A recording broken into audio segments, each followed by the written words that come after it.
शब बरात में कौन कौन सी नमाज़ पढ़नी चाहिए, कौन सी इबादतें करनी चाहिए, किस तरीके से वजीफ़ा पढ़ना चाहिए, तो सारी चीज़ें मैं आपको बताऊंगा। अल्लाह के रसूल सल्लल्लाहु अलैहि वसल्लम ने अपने चचा हज़रत अब्बास रज़ी अल्लाह ताला अन्हो से फरमाया था कि चचा, मैं आपको एक तोहफ़े की शक्ल में एक नमाज सिखा रहा हूँ, जिस नमाज को आप रोज़ाना पढ़ें। अगर आप रोज़ाना नहीं पढ़ सकते हैं तो हफ्ते में एक बार ज़रूर पढ़ लें। अगर हफ्ते में नहीं पढ़ सकते हैं तो पूरे महीने में एक बार ज़रूर पढ़ें। अगर पूरे महीने में भी नहीं पढ़ सकते हैं तो आप पूरे साल में एक बार ज़रूर पढ़ें। और अगर आप पूरे साल में भी नहीं पढ़ सकते हैं तो पूरी ज़िंदगी में एक बार ज़रूर पढ़ें। तो उस नमाज की फ़जीलत बहुत सारी आई है, और उस नमाज को पढ़ने से सबसे बड़ी फ़जीलत और सबसे बड़ी बात यह होती है कि अगर उस नमाज को कोई पढ़ता है तो उसके जितने गुनाह होते हैं तमाम गुनाह माफ़ कर दिए जाते हैं। अगले गुनाह, पिछले गुनाह, बड़े गुनाह, छोटे गुनाह, जो भी गुनाह होते हैं वो गुनाह माफ़ कर दिए जाते हैं। ठीक है, तो अब मैं आपको बताऊं कि उस नमाज को पढ़ते कैसे हैं, क्या तरीक़ा है, क्योंकि इस नमाज को हम लोगों को भी पढ़ना चाहिए। अगर साल में नहीं पढ़ सकते हैं तो कम से कम पूरी ज़िंदगी में एक बार ज़रूर पढ़ लें। तो क्या पता अगला साल हम लोग रहें ना रहें, तो इससे अच्छा है कि आज पढ़ लें, यानी कि शब बरात में पढ़ लें। तो उस नमाज को पढ़ने का तरीका क्या है और उस नमाज को क्या कहते हैं, उस नमाज का नाम क्या है, वो आपको मैं बता रहा हूँ। शायद आप जानते होंगे, इस नमाज का नाम है सलातुत तस्बीह। आप सुने होंगे इस नमाज को। यही वो नमाज है जिसके बारे में कहा जाता है और लोग कहते हैं, किताबों में आता है कि पूरी ज़िंदगी में कम से कम एक बार ज़रूर पढ़ना चाहिए।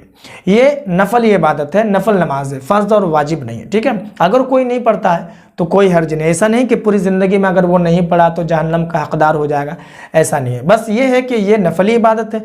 अगर कोई इस नमाज को पढ़ता है तो उसके गुनाह माफ़ कर दिए जाएंगे, और फिर वो जो दुआ मांगेगा इंशाअल्लाह तबारक व तआला उसकी दुआएं भी कबूल होगी। तो इस नमाज को पढ़ने का तरीका क्या है, इस नमाज का नाम आपको समझ में आ गया कि इस नमाज का नाम सलातुत तस्बीह है, जो पूरी ज़िंदगी में एक बार ज़रूर पढ़ना चाहिए। इस नमाज को कैसे पढ़ेंगे मैं आपको बता रहा हूँ। सबसे पहले आप 4 रकात की नियत करेंगे। ये नमाज 4 रकात पढ़ी जाती है। सलातुत तस्बीह की नियत करेंगे। ठीक है, आप खड़े हो जाएंगे और सबसे पहले आप नियत करेंगे। इस बात को आप जान लें कि नियत दिल के पुख्ता इरादे को कहते हैं। अब दिल में इरादा करेंगे कि या अल्लाह मैं 4 रकात सलातुत तस्बीह की नमाज़ पढ़ रहा हूँ। अगर बहनें हैं तो पढ़ रही हूँ। ठीक है, उसके बाद आप नियत बांध लेंगे। नियत बांधकर आप सबसे पहले सना पढ़ेंगे। सना आपको याद होगा, अगर नहीं याद है तो आप याद कर लीजिए।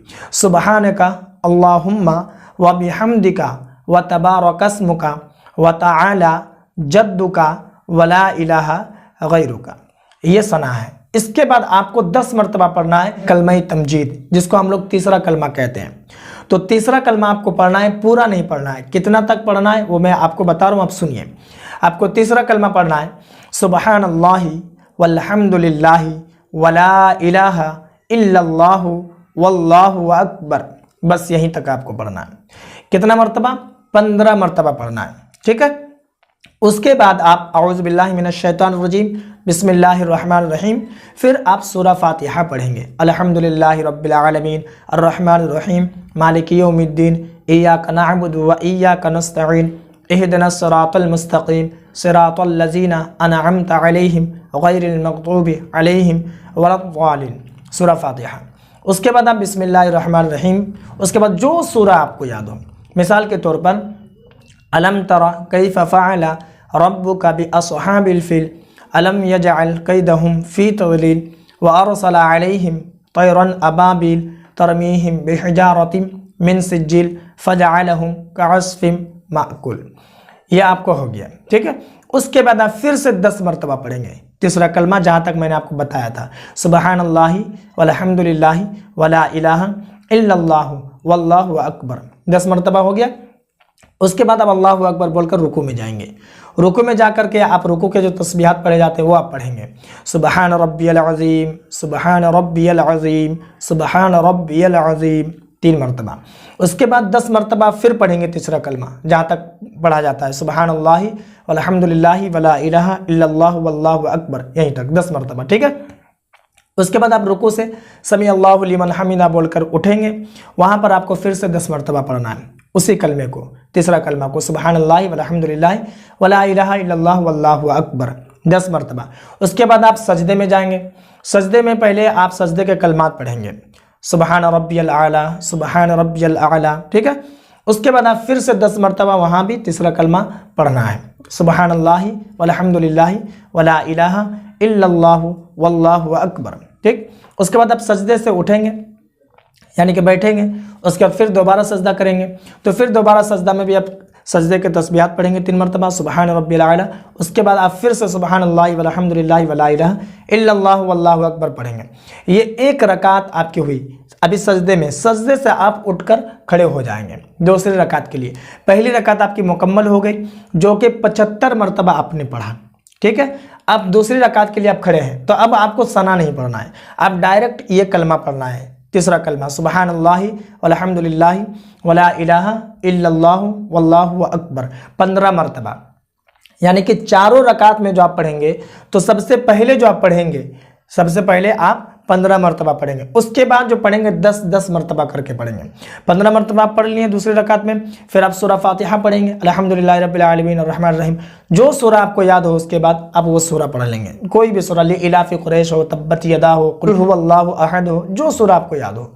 उसके बाद आप फिर से 10 मरतबा पढ़ेंगे, सुबहानल्लाहि वल्हम्दुलिल्लाहि वला इलाहा इल्लल्लाहु वल्लाहु अकबर। उसके बाद आप रुकू में जाएंगे, फिर से आप तस्बीह पढ़ेंगे 3 मरतबा, फिर से 10 मरतबा तीसरा कलमा को पढ़ना है। रुकू से उठेंगे, आपको फिर से 10 मरतबा पढ़ना है। फिर सजदे में जाएंगे, आपको फिर से 10 मरतबा पढ़ना है। सजदे से उठेंगे, नहीं पढ़ना है, फिर सजदे में जाएंगे, 10 मरतबा पढ़ना है। ये दूसरी रकात में भी आपका 75 मरतबा हो गया। इसी तरीके से आपको 4 रकात पढ़ने हैं। एक रकात में 75 मरतबा आप पढ़ेंगे तो 4 रकात में 300 मरतबा हो जाएगा ये तीसरा कलमा, तो 300 मरतबा आप पढ़ लेंगे। हाँ, यहाँ पर एक बात और है कि जैसे आप गिनेंगे कैसे, जैसे बाज़ औक़ात होता है ना कि मतलब 9 हुआ कि 8 हुआ कि 13 हुआ कि कितना हुआ, नहीं समझ में आता। तो आप जैसे नियत बांधेंगे ना, मिसाल के तौर पर यहाँ दिखा रहा हूँ मैं, नियत नीचे बांधेंगे, मैं आपको ये दिखा रहा हूँ सिर्फ समझाने के लिए। इस तरीके से बांधेंगे ना तो इशारतन जो है, इशारतन आप जो है इस तरीके से कर सकते हैं, इशारतन, है ना। यानी ऐसा नहीं कि बिल्कुल ऐसे गिनने लगेंगे आप, ऐसा नहीं, ऐसे ही रखेंगे और इशारतन जो है मतलब आप गिनेंगे कि ये 1 हुआ, 2 हुआ, 3 हुआ, 4 हुआ। और पूरा ध्यान आपका नमाज में होना चाहिए, पूरी तवज्जो नमाज में होनी चाहिए। पढ़ने के बाद बेहतर है कि 100 मरतबा इस्तगफार पढ़ लें और 100 मरतबा दुरूद शरीफ पढ़ लें, जो दुरूद शरीफ आपको याद हो। इस्तगफार वही जो अस्तगफिरुल्लाह रब्बी मिन कुल्ली ज़म्बी व अतूबु इलैह, और दुरूद शरीफ जो आपको याद हो, सबसे छोटा दुरूद सल्लल्लाहु अलैहि वसल्लम, ये भी आप पढ़ सकते हैं। उसके बाद आप दुआ करें, दुआ में आप जो मांगे इंशाअल्लाह तबारक व तआला अल्लाह ज़रूर कबूल फरमाएगा और वो आपको ज़रूर अता करेगा। तो उम्मीद है कि मेरी बात आपको समझ में आ गई होगी और जो तरीक़ा हमने बताया ये तरीक़ा भी आपको समझ में आ गया होगा। इस वीडियो को जितना हो सके लोगों में ज़रूर शेयर कर दें, सदक़े जारिया समझकर। हो सकता है कि आपके शेयर करने के बाद वो भी इस नमाज को पढ़े तो उसका सवाब भी आपको मिलेगा। और बाकी अगर आपके मन में कोई और सवाल हो तो आप कमेंट पर ज़रूर बताएं।